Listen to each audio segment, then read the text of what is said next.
Umabot na sa 8,450 tricycle drivers sa Western Visayas ang tumanggap ng tig 5,000 pesos cash assistance mula sa Department of Social Welfare and Development o DSWD upang makatulong sa tumataas na gastusin sa transportasyon dulot ng pandaigdigang krisis sa langis.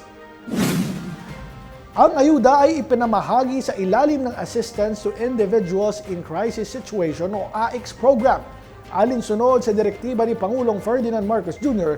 na suportahan ng mga transport worker na apektado ng pagmahal ng gasolina. Ayon sa DSWD Region 6, ang mga benepisyaryo ay mula sa Iloilo City, Pasig City at Rojas City. Ibinahagi ng mga driver na malaking tulong ang cash aid para sa pang-araw-araw na gastusin tulad ng pagkain, gamot at gasolina. Nilinaw ng ahensya na nasa pilot phase pa lamang ang programa at prioridad ang mga miyembro ng Tricycle Operators and Drivers Association sa mga lungsod. Ang pagpili ng benepisyaryo ay dumaan sa proseso ng pagkilala, sertipikasyon at pag-aalis ng duplicate records upang matiyak na bawat driver ay isang beses lamang makakatanggap ng ayuda.